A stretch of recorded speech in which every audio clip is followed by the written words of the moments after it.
କେଉଁଝରରେ ରହୁଥିବା ଲୋକମାନେ ହୁଏତ ଏଇ ଜାଗା ବିଷୟରେ ଆଗରୁ ଜାଣିଥିବେ, କିନ୍ତୁ ଯଦି ଆପଣ ଆଉଟସାଇଡର କିମ୍ବା ସନ୍ଧ୍ୟାବେଳେ ଗୋଟେ ଭଲ ସ୍ନାକ୍ସ ସ୍ପଟ୍ ଖୋଜୁଛନ୍ତି ତାହେଲେ ଏଇ ଭିଡିଓଟା ଆପଣ ଆଜି ମୁଁ ଆସିଛି କେଉଁଝର ଗୋଟେ ଛୋଟ କିନ୍ତୁ ବହୁତ ପପୁଲାର ସ୍ନାକ୍ସ କର୍ଣ୍ଣର।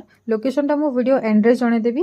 ତା ପୂର୍ବରୁ ଚାଲନ୍ତୁ ଦେଖିବା ଏଠି କଣ ସବୁ ମିଳୁଛି। ମେନ୍ୟୁରେ ସ୍ୟାଣ୍ଡୱିଚ, ବର୍ଗର, ପିଜ୍ଜା, ଚାଟ୍ ଟୁ ଷ୍ଟାର୍ଟ ହେଇକି ସ୍ନାକ୍ସ ଆଇଟମ ବହୁତ ସାରା ରହୁଛି ଏଣ୍ଡ ତା ସହିତ ଡ୍ରିଙ୍କ୍ସର ଅପସନ ବି ରହୁଛି। ଆପଣ ଯାହା ବି ଆଇଟମ ଖାଇବେ ସବୁ ଏଠି 50 rupeesରୁ ଷ୍ଟାର୍ଟ ହେଉଛି। ତ ମୁଁ ଏଠି ଅର୍ଡର କରିଥିଲି ପନିର କର୍ନ ସ୍ୟାଣ୍ଡୱିଚ, ଆଲୁ ଟିକି ଚିଜ ବର୍ଗର ଆଉ ଗୋଟେ ପାମ୍ପଡି ଚାଟ୍। ପନିର କର୍ନ ସ୍ୟାଣ୍ଡୱିଚ ଟା ନା ବାହାରୁ ବଢିଆ କ୍ରିସ୍ପି ଥିଲା। ପନିର ଏଣ୍ଡ ଯୋଉ କର୍ନ କମ୍ବିନେସନ ବହୁତ କ୍ରିମି ଲାଗୁଥିଲା।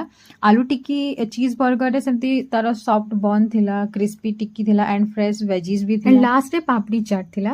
ସ୍ୱିଟ୍, ଟ୍ୟାଙ୍ଗି ଆଉ କ୍ରଞ୍ଚି ଟେଷ୍ଟ ଯଦି ଆପଣଙ୍କୁ ପସନ୍ଦ ତାହେଲେ ଡେଫିନେଟଲି ଏଇ ଜାଗାଟା ଆପଣଙ୍କର ଫେଭରେଟ ହେଇପାରେ। ଓଭରଅଲ୍ କହିବାକୁ ଗଲେ ଟେଷ୍ଟ, କ୍ୱାଣ୍ଟିଟି ଆଉ ପ୍ରାଇସ୍ ବି ତିନିଟା ସାରା ମତେ ବହୁତ ଭଲ ଲାଗିଲା। ସନ୍ଧ୍ୟାବେଳେ ଯଦି ଆପଣ ଫ୍ରେଣ୍ଡସ୍ କିମ୍ବା ଫ୍ୟାମିଲି ସହିତ ଭଲ ଗୋଟେ ସ୍ନାକ୍ସ ସ୍ପଟ୍ ଖୋଜୁଛନ୍ତି ତାହେଲେ ଏଇ ପ୍ଲେସକୁ ନିହାତି ଥରେ ଆସିକି ଭିଜିଟ୍ କରନ୍ତୁ। ଲୋକେସନଟା ହଉଛି କାଶୀପୁର ନିୟର ଲକ୍ଷ୍ମୀ ମନ୍ଦିର ବ୍ୟାକ୍ ସାଇଡ୍।